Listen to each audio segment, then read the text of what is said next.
নমস্কার বন্ধুরা, welcome to my channel পম্পার রান্নাঘর। বন্ধুরা, পাবদা মাছ তো আমরা সকলেই খেতে খুব ভালোবাসি, যেহেতু কাটা নেই আর পাবদা মাছ দিয়ে বিভিন্ন ধরনের রেসিপি হয়। তা অনুষ্ঠান বাড়ির সাথে একদম সম্পূর্ণ টেস্ট ওরকমই হবে, সেরকম একটা ঝাল আমি আজকে আপনাদের সাথে শেয়ার করব। তো বন্ধুরা, পুরো রেসিপিটা দেখুন। আমি এখানে 6 পিস মাছ নিয়ে নিয়েছি, দিয়ে আমি নুন হলুদ ভালো করে পাবদা মাছটাতে মাখিয়ে নিচ্ছি, আর দিয়ে দিচ্ছি অল্প সর্ষের তেল। আপনার কাঁচা সর্ষের তেলটা যদি মাখান তাহলে মাছটা কিন্তু পাবদা মাছ ভীষণ ফাটে কড়াইতে ভাজার সময়, খুব সাবধানে ভাজবেন। এটা মাখিয়ে রেখে দিলাম, আর নিয়ে নিলাম আমি কালো সর্ষে 2 চামচ মতো, আর 3টে কাঁচা লঙ্কা। এবার আপনার ঝালটা যেরকম খাবেন সেরকম লঙ্কাটা দেবেন। দিয়ে আমি কড়াইতে সর্ষের তেল দিয়ে দিচ্ছি, দিয়ে মাছগুলোকে আমি ভেজে দেবো। ভাজার সময় বন্ধুরা খুব সাবধানে ভাজবেন, বারে বারে বলছি মাছ কিন্তু ভীষণ ফাটে পাবদা মাছ। গ্যাসটাকে কমিয়ে দিয়ে হালকা আঁচে ভাজবেন। তো আমি মাছগুলোকে ভেজে নিচ্ছি, খুব সাবধানে ভাজতে হয় পাবদা মাছ, কারণ পাবদা মাছ ভীষণ নরম। তো এইভাবে আমি হালকা, বেশি কড়া করে ভাজলাম না। তো আমার 2টো মাছ ভাজা হয়ে গেল। এইভাবে আমি বন্ধুরা বাকি মাছগুলো ভেজে নিয়েছি।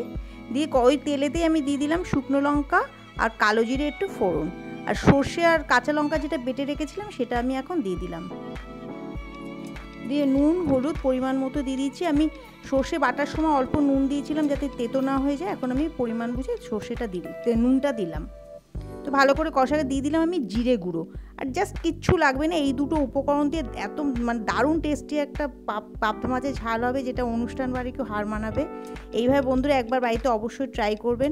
দিয়ে দিলাম আমি একটু কাশ্মীরি লঙ্কার গুঁড়ো, অল্প একটু চিনি, এটা আপনারা স্কিপ করতে পারেন। তো ভালো করে আমি এটা কষিয়ে নিচ্ছি যতক্ষণ না তেলটা বেরোয়। এবার আমি অল্প পরিমাণে জল দিয়ে দিলাম, আপনারা যেরকম গ্রেভি রাখতে চাইবেন সেরকম পরিমাণে জলটা দেবেন। আর বেশিক্ষণ সময় লাগবে না, অল্প জল দিয়ে 5 মিনিট মতো হলেই হয়ে যায়। পাবদা মাছ যেহেতু নরম সেহেতু তাড়াতাড়ি হয়ে যাবে। দিয়ে আমি ভাজা মাছগুলো এবার দিয়ে দিচ্ছি। তো দেওয়া হয়ে গেল, দিয়ে আমি 5 মিনিট মতো এটাকে আমি জাস্ট মিডিয়াম ফ্লেমে রেখে একটু চাপা দিয়ে রেখে দেবো। বেশিক্ষণ রাখবো না, 5 মিনিট মতো রাখবো।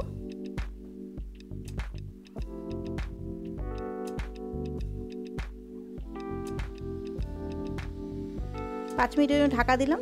তো বন্ধুরা 5 মিনিট হয়ে গেছে, দেখুন ঝোলটা আমি অনেকটাই শুকিয়ে এসছে। আমি ঠিক এরকম মাখা মাখা আমি গ্রেভিটা রাখতে চেয়েছি, বেশি উল্টালাম না আমি, কারণ ভেঙে যাওয়ার খুব চান্স থাকে।